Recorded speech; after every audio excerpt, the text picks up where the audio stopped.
Hi folks, welcome to the Art of Confident Driving. I hope you're all doing well. Look, I have had many students when I've turned up at their door for the first time. They come out to the car, we introduce ourselves, I have a chat with them, and I find out that they've had lessons with another instructor, and nothing wrong with that a lot of the time.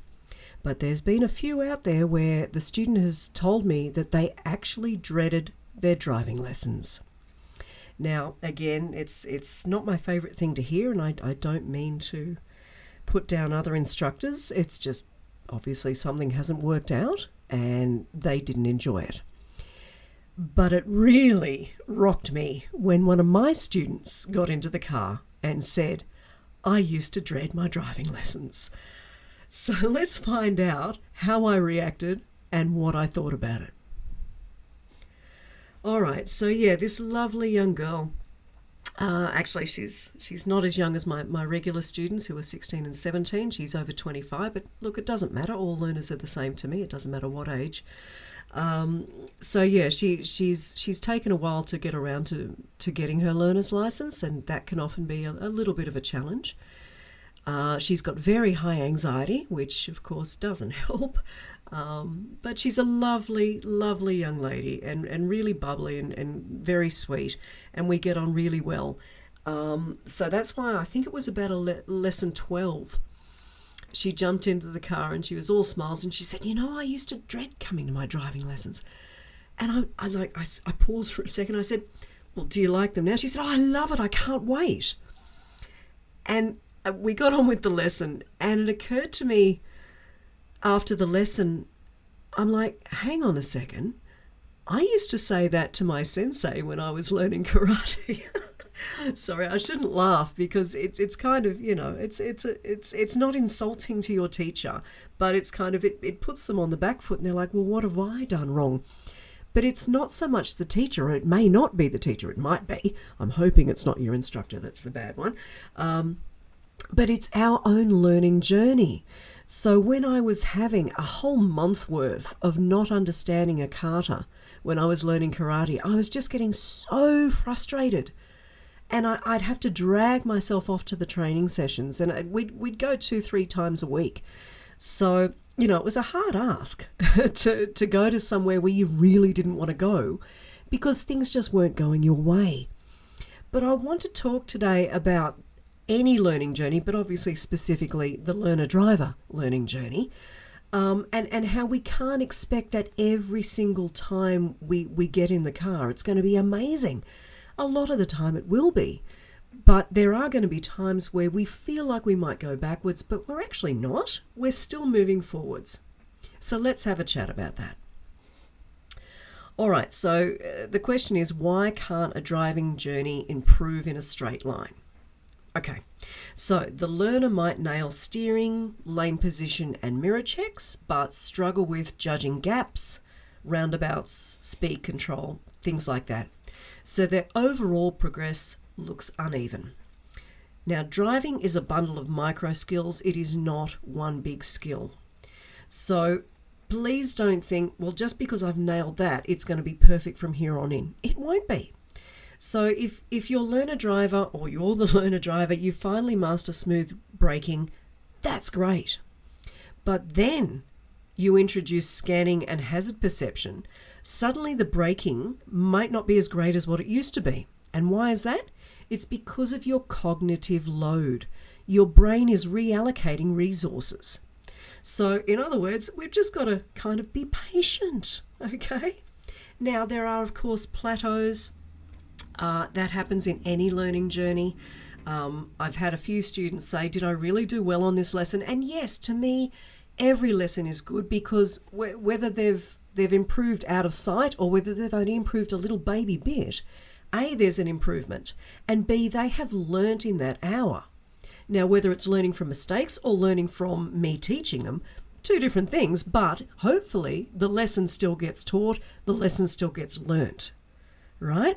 So what is happening if you feel like you're not getting better? Well, look, muscle memory is forming, and that's really important in a car, right? You don't want to have to think, what is my foot doing? What are my hands doing with the indicators? You want to have muscle memory on that. So that's hard work for a start. Then you've got your reaction time. So your reaction time should be getting better and better, but it may not always because some other things are going on and you might be a bit distracted. So we'll talk more about that in a minute. Habits are stabilizing. So you may not have made it absolutely 100% a habit, but it's getting there. So take that as a win. And of course, confidence is catching up to competence. Yeah. So in other words, you might think you're great, but the actual skill level isn't that great. So we're kind of, we've got to balance out those two things. So it is all part of the process. Don't get upset by it. Now, as humans, it's fun to be emotional at times. It is not fun when we're learning. If I could switch off the emotion chip in everybody, I would have fantastic students because we get upset, we get anxious, we get stressed. It also affects, of course, if we're tired and if we're already distracted by other things in our life. So that's the problem. We're human. We've got to accept we're human, and it's okay to be all of those things and accept that that will affect our learning at the time. Okay? So if on, Thursday everything went great, but then the next Tuesday nothing's great, well, what happened on the weekend? What happened the day before? What happened that day? There's probably something big that happened that has affected you emotionally, and that will affect your learning journey. Now, the good news is, as you improve, the bar rises. So as my students get better, so if they get really good with the braking, then we can move on to the next thing. So as I said, it might, come down a little bit, but it will come back up. So what you're really thinking about is how, sorry, I've lost it.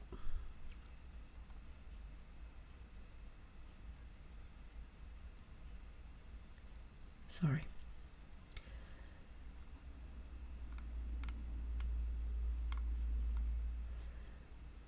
And that's my husband's phone. Hold on. Sorry, I'll restart that last little segment. So when your emotions are strong, when you're learning to drive, that can really be a big problem when you're behind the wheel. No, I'll do that again. Sorry. So driving is emotional learning. Your performance changes with your state of mind. So a learner who's calm and focused one day might be tired, anxious, or distracted the next, and their driving reflects it. The skill has not disappeared, guys. It's still there, but the conditions have changed. And that's why supervising drivers need to be patient. You're not just teaching driving, you're supporting a human being who's learning under pressure, but not only under pressure, they're learning something incredibly complex. So, folks, if I had my way, I'd turn off the emotion chip in my students. I know it doesn't exist, but hey, I can wish. Because emotional driving, it really does get in the way of a good drive. The fear, the anxiety, the stress, it really just does distract. But we're human. We've got to expect that, and that's okay. Nothing wrong with that. We are emotional little beings, but we've got to understand that if we are that emotional, it will affect our learning, and that's okay. We just might take a little bit longer to do it. So those with high anxiety, that's okay. It'll take you a little bit longer, but you will get there in the end. Now, the other thing I want you to think about, even if you are the same, the road isn't always the same, is it? So one day you might get light traffic, predictable drivers, and great weather. The next time you get behind the wheel, you might have rain, impatient drivers, a dog running across the road, cyclists doing whatever cyclists do, same environment but different performance. So again, it is still normal. It may not be you, it might be outside influences. Now, I already did that one, sorry.